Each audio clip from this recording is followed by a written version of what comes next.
Good morning and welcome to the Damion Williams Show. My name is Damion Williams. I am your host of the Damion Williams Show. Oh, I didn't say my middle name this time. I'm actually just getting out of the Uber. Well, actually a Lyft. Well, first of all, how you doing? But I'm just getting out the Lyft. I'm actually here at the mall, getting ready to go and clock into work. I had smoked some marijuana before I came in, and I had looked at the schedule, and I had realized that I'm working with my store manager. And last time I had smoked weed before I came into work, he was pissed because he had smelt it on me, and he told me to promise him that I would never do that again. But I just broke that promise because I just did it again. But I am in a very good mood. I'm feeling nice. I'm looking nice. It's a couple people I've already seen, 2, 3, 4, 5 little humans so far since I've been traveling through here, through the mall. I was thinking through the entrance way, but I walked around and came a long way because I wanted to be able to talk to you before I go into work. Hold on. I wanted to tell you yesterday I went to work, and Wednesday, remember I told y'all I had, remember what happened at American Express? Remember I'm taking a long way to everything to work, but remember I had told y'all what happened at American Express. Somebody had gotten to the altercation with the car holder, and they had their perception. They didn't really want to, have me on the lines because they felt like it was problematic. Why I feel like this lady is following me? I take the long way, she take the long way. She take the exact same way that I'm taking. It's crazy. But I told y'all that what had happened, the car member got mad, blah, blah, blah, blah. You go back in the previous episodes so you can hear about that. First episode, it'll give you the actual whole scoop, but we days away from it. Hobby of I was supposed to get my rating warning today, Wednesday. But I thought I was going to get it yesterday, but I didn't get it because my manager was there. But he didn't say anything about it all. He said it was just, hey, Damion, it's good to see you. But I know that my manager's manager is going to be there today. And I know she said that over the phone, it was going to be issued today when she got back. But I don't know. Hopefully she had to change her heart and she felt bad. She felt sorry. And, she just really understood where real girls come from. And then they just compensate by just not paying me for the remainder of the day. Because if so, that'd be okay. That'd be cool. Well, let me see this man in here so I can go, hold on. Let me see this man here so I can give good Boona her job. Hold on.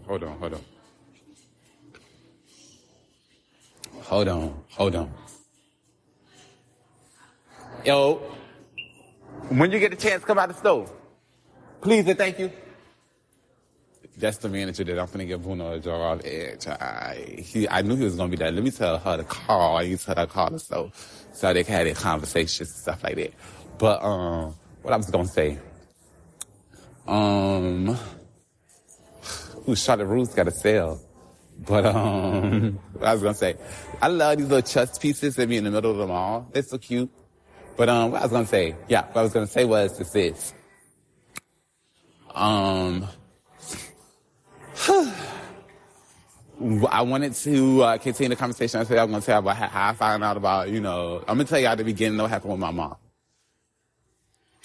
So when I found out about the breast cancer thing, I knew my mama had breast cancer. That my daddy was the one that actually told me.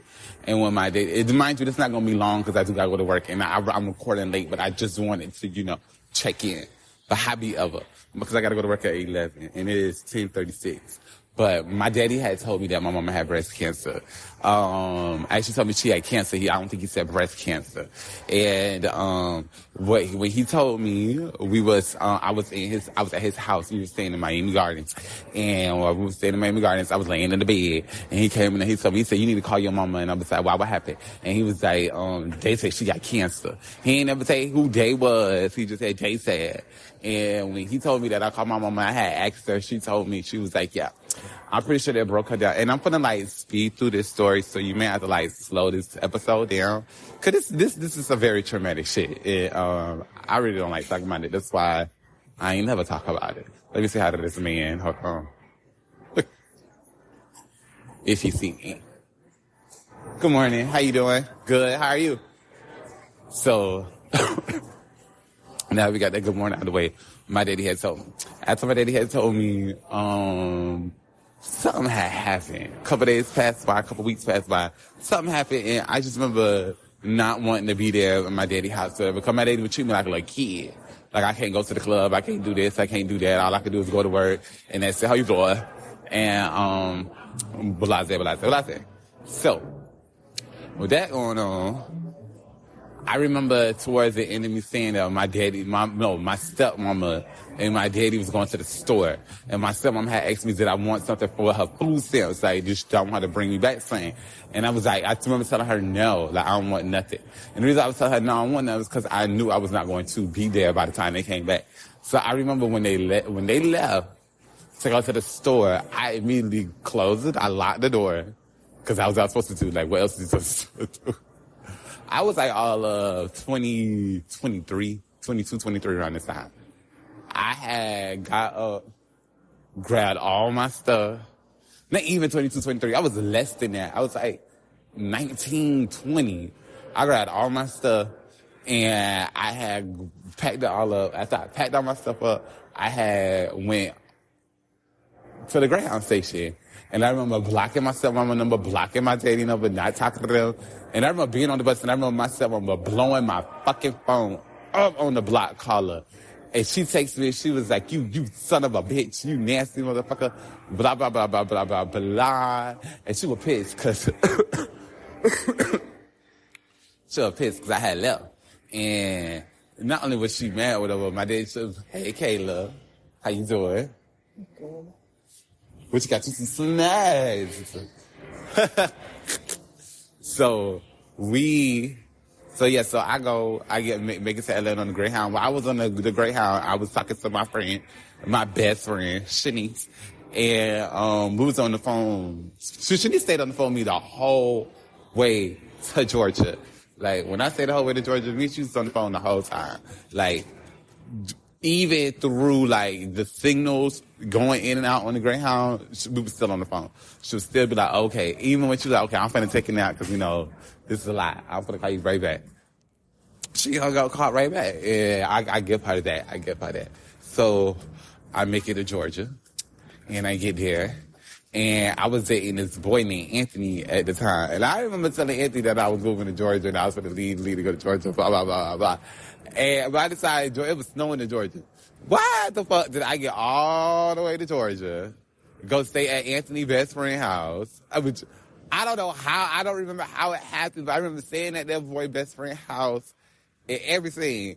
And that boy gave me and that boy, we had did some things we shouldn't have did, though. I ain't gonna lie. We had did things we shouldn't have did. And after we had did some things that we had did, whatever, he put me out. Because he was basically like, oh, you can't stay here. He already got a roommate, some boy with a big-ass birthmark on his face. But that's what happened. And I ended up going back. Going back home to Florida, whatever. All during this time, my mama was battling cancer.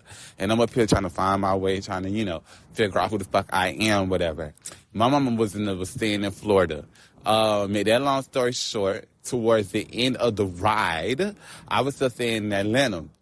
I was working at Brookstone. I was assistant manager in the airport on Terminal D. I had got my friend Quay on basically, I'm summing up the story because I'm going to say I got to go to work. I had got my friend Quay on at, what time it is? Yeah, it's 10:41. I had got my friend Quay on at Brookstone too, whatever. I had got me an apartment when I was staying in Atlanta, over there in East Point, at Parkstone, at Camp Creek. And me and Quay had moved in because my apartment, but, of course, I needed a roommate, that would always make things easier. And I had always told Quay that I would want him to be my roommate. I told him that before I even had my apartment that I want him to be my roommate. And me and Quay was staying together. Long story short, one day I was coming home from work, and I was coming home from work, and my auntie Nita had called me, and so they told me not to answer the phone, so I didn't answer the phone. I just forwarded it. And after I forwarded the call, she left a voicemail. My auntie Nita was crying. She was like, "Oh my God, Day, like she didn't make it. Didi didn't make it. Your mama didn't make it." So, good morning. So, I remember walking in, I dropped my phone on my bed, and I had walked from my room to Quay's room, and I told Quay, I said, Quay, my mama died. And he was like, what? And I was like, yeah. And at this time, I had already told him that she had breast cancer and whatnot. And, we was already, figuring out what's going on. I'm going to go redo this in depth, because I understand that this is, last minute, but I just wanted to be able to talk to you. And I just wanted to get this out of my chest because I know this something I told you I was going to tell y'all. And what had happened was, while we were sitting there, I remember leaving out my room, going in Quay's room, telling Quay, then going back in my room. And I remember laying down in the bed, and I remember, like, just processing everything. Now, granted, I cried, but it wasn't like no buku cry. I ain't do, like, sob cry. And I haven't to this day, like, broke down crying about my mama passing away. Yeah. And I know that may sound weird, but it is the truth. And it is what it is. And it's not that I don't love her. I some type of disconnect. It just is what it is. I may still be in delusion that she even passed away in the first place. I may not even still believe the fact that she is gone because of the simple facts. And we're going to go in detail. I had already detached myself mentally, emotionally, and physically from my family because of a lot of other things that was going on and because of a lot of things that I did myself. So I'm not going to be one-sided in my story. So that's why I do need to, like, do a real deep dive in this whole situation. And I probably need to do it with somebody, like, sit and talk with somebody. So that way, like, all the questions can get answered as I'm telling the story. And it can get done correctly. Why I keep thinking I'd be seeing my Shara. So, about, like, the fourth time. So, I done seen somebody that looked like her. So, that's how I found out. That's what happened. And that's how I found out that I had got the end. My auntie Gloria, I need to call her. She called me and told me about the inheritance of the $150. And when I had got the $150,000 inheritance or whatever, I had to go get me a bank account. And when I had got the bank account, I had got the account with Wells Fargo. So, cause it was either that, cause nobody was gonna cash the check that large, whatever. So I had got the account with Wells Fargo with Shanice's mama. Well, I went on the second chance program. I was like, I just fucked up my credit. Like, yeah, I was still young. I messed up my credit. I didn't really understand, like, you got to pay overdrafts on time. I just knew an overdraft was like extra free money that you could use when you needed it. That's how I looked at it. That's how I understood it. It was like, okay, so y'all gonna give me an extra $300? Okay, cool. Pay off. I didn't know that the banks all work and communicate together and say, okay, he fucked up here, so he can't go nowhere till he cleared up with us first. And that's exactly what had happened. So I gotta go to work because it's 10:45. Hold on. Damn, I'm only giving y'all this little bitty episode. But no, truth be told, that's how happened. I'm finna give y'all an update on everything. I'm still going to publish this, and I'm gonna be back because I got something I want to talk to y'all about. And this is gonna be the first day that we do 2 episodes in one with a surprise episode, a bonus free episode. That's what we call it. The bonus episode. Because today is I woke up. I didn't know if I was going to have enough money to make it to work today. And I did not buy weed. I did buy some grabber though, because I had got some weed, but I didn't pay the weed man yet. But, yeah, I really do gotta go. I love y'all so much from the bottom of my beautiful heart. Is somebody even in the store? The shoes is on the floor. Oh. All right, I'm gonna call y'all back. I love you. Have a beautiful day. Enjoy the rest of the remaining of the day. This is the Damion Williams Show. My name is Damion Rashid Williams, and I am the official host and the only host of this show because ain't nobody gonna tell y'all. I'm gonna tell y'all what is going on. Let me call y'all back. I'm gonna talk to y'all later. Love you. Bye. Smooches. Oh, don't forget to like and review this episode. Share it to all your friends. Thank you to everybody on Spotify, Apple Podcasts, and beyond that are listening. I really do love you. I really gotta go. But I'm gonna be back with a bonus episode. So make sure you are listening.